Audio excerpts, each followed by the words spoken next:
Hello, good afternoon.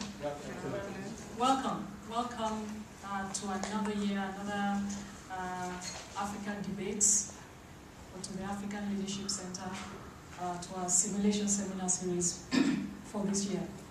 My name is Fumi Olonishaki. I'm the director of the African Leadership Center, and I'll qualify that a little bit. I'll explain that a bit more later, because in a sense I'm a director in transition now. I would like to personally welcome you to this year's simulation seminar and say a little bit about the African Leadership Center. I think it's time to say a little bit in that sense about the African Leadership Center, because in 2015 we would have started our programs here at King's, our fellowship programs. It will be 10 years since we started. And I think this is a time for stock taking, and we have begun to do that already. And in that process of stock taking, it is worth saying a few words about how this all started. The African Leadership Center and the idea of it grew out of the work of the Conflict, Security and Development Group here at King's, which I started to direct as its fourth director from 2003. Our research work led us to the conclusion that the study of Africa, the study of security and development in Africa, and the whole notion of leadership required a separate study and required a concerted form of commitment, not just from policymakers and the usual suspects, but from the academic community. And we had started doing that gradually. The first part of that pillar was to create a fellowship program which focused on women exclusively. Within 2 years, that was in 2005.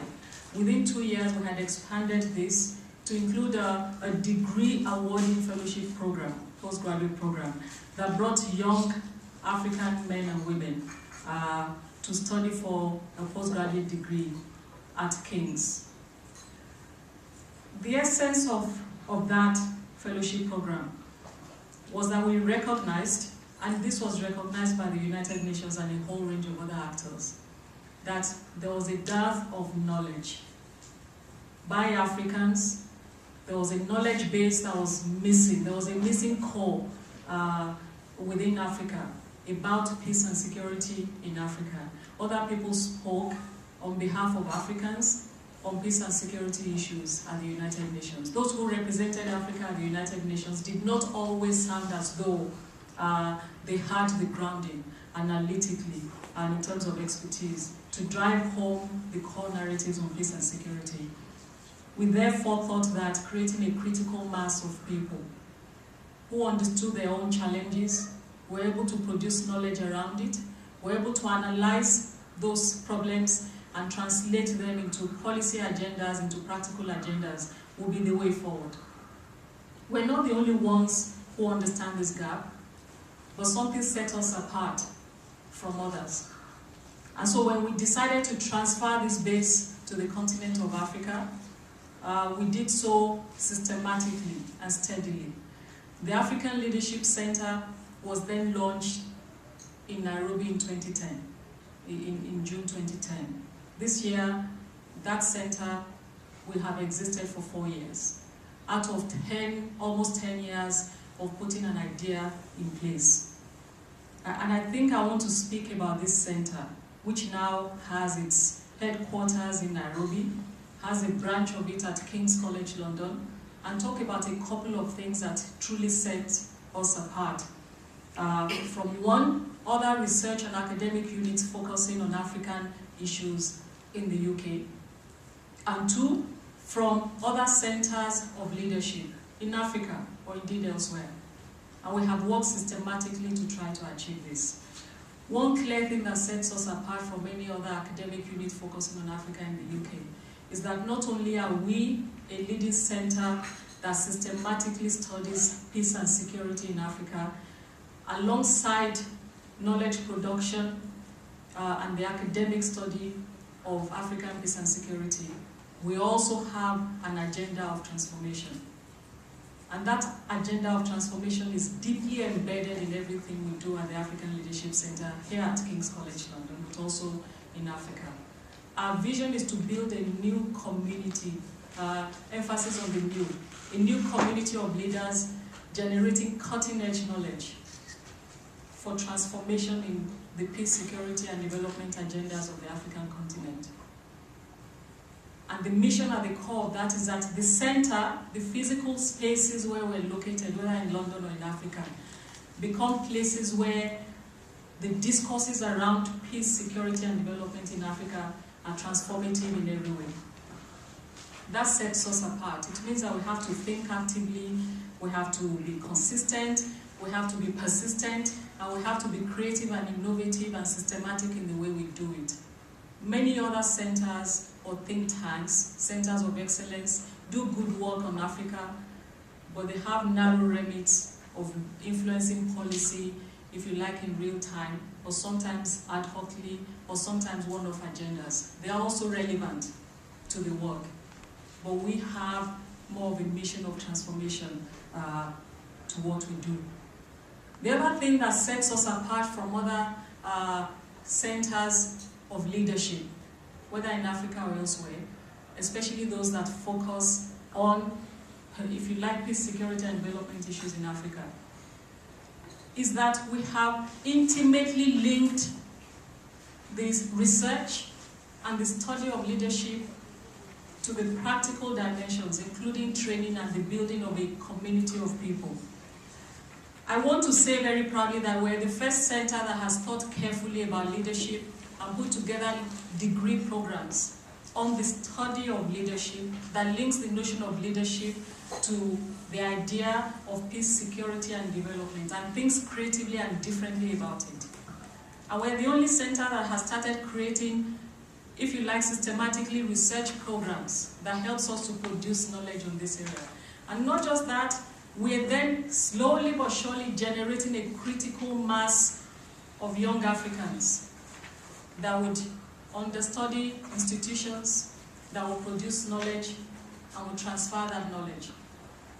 As at this year, we would have trained just under 90 African fellows in the time since we have existed. And we're continuing that business of building a critical mass. And therefore at King's, our degrees on security, leadership, and society, and that's an MSc, as well as on leadership and development, are really different in the United Kingdom. At least we're continuing to research. We have not yet come across another institution that links these spheres of academic endeavor in that way. And so, that is where we're at. Our fellows are unique in so many respects. They not only come here to get the degrees and to study actively like any other student, they do a heavy lifting in the area of mentoring and connecting to the world of policy and practice. So actually, if we expect that fellows will take out, that the average master's student comes to King's, and at the end of 180 credits, they get their master's degrees. Our fellows would have done the equivalent of 360 credits, because the mentoring for transformation is at the core of the academic agenda. And that's what separates a King's, if you like, African Leadership Center fellow from any other fellow anywhere, because they have a mission in addition to academic, to the pursuit of excellence, if you like. It's my pleasure to welcome you here. I had to give a bit of background in that way because, as I said earlier, we're doing some stock taking. And I am pleased to say that we're a center where we think, if you like, conceptually about leadership, but also practically as well. So issues of leadership succession is something that we're engaging all the time. And for a center that is studying a region like Africa, where, if you like, all manner of things have been said and observed about leadership succession, with some presidents proudly being in place in their current role as president of the country for periods in excess of 3 decades. So the issue of succession is something we take seriously at the African Leadership Center. And I'm proud to say, I started saying that I was a director in transition, and that transition is taking place at this moment. Because in Nairobi already, he's also a visiting professor at King's, Dr. Godwin Murunga, who is sitting quietly at the back. He's the acting director of the African Leadership Center. and I'm proud to welcome you back, as usual, to King's. Godwin.